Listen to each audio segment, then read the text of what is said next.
Meron na naman po tayong isang mainit na usapan dito na bumabalot kay Pi Network.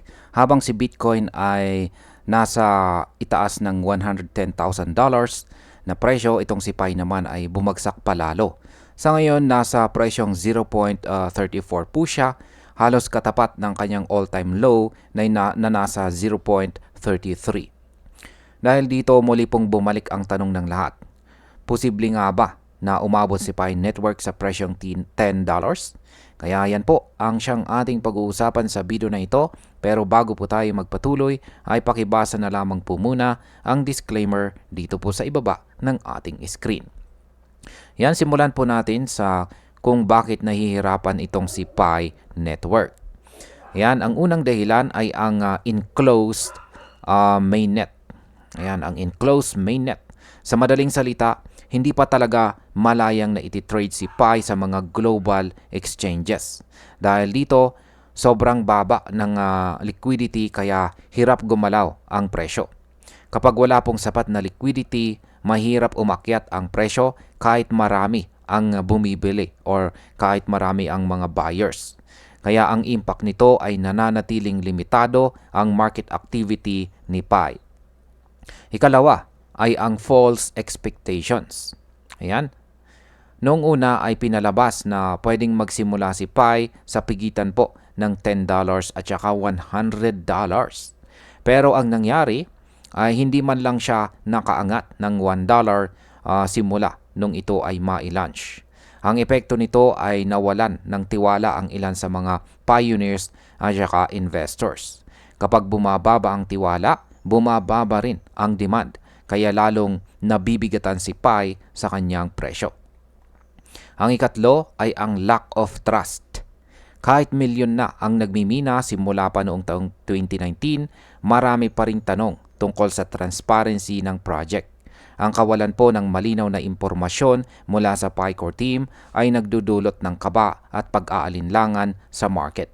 Ang resulta, marami pong investors ang nagdadalawang isip kung dapat bang pumasok or hindi. At ayan, pang-apat or panghuli ay wala pong real utility.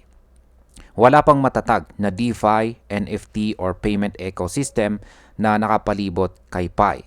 Sa ngayon, puro speculative movement lang ang gumagalaw sa presyo. Ang epekto po nito ay hindi nakikita kay Pi bilang isang functional asset, kundi parang laro lang na walang malinaw na direksyon. Ngayon ay ano po ang kailangang mangyari para umabot si Pi sa presyong $10? Ang una ay kailangan po ng Tier 1 exchange listings.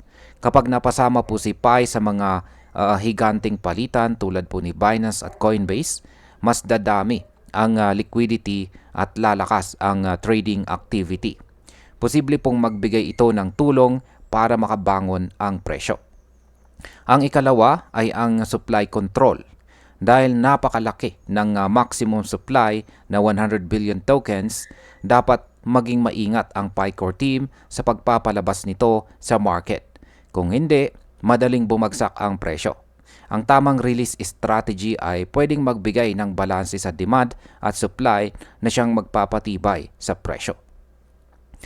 Ngayon ay ano naman ang realistic outlook para kay Pi Network? Base po sa data ng CoinCodex, para maabot ang $10, kailangan pang umakyat ni Pi ng 2,780%. Sa forecast, pinakamataas na makakamit daw niya ay ang $9.80 pero hindi agad kundi sa mga taong 2050 pa. Ibig sabihin, mahaba-habang panahon ang kailangan bago po siya makarating sa presyong ito kung sakali man. Sa ngayon, ang katahimikan po ng Pi Core team at kakulangan sa development progress ay naglalagay ng bigat sa kinabukasan ng project. Hanggat hindi po nagkakaroon ng malinaw na transparency at mas matibay na commitment para sa mga pioneers, developers at saka investors, mahirap umasa sa sustainable rally.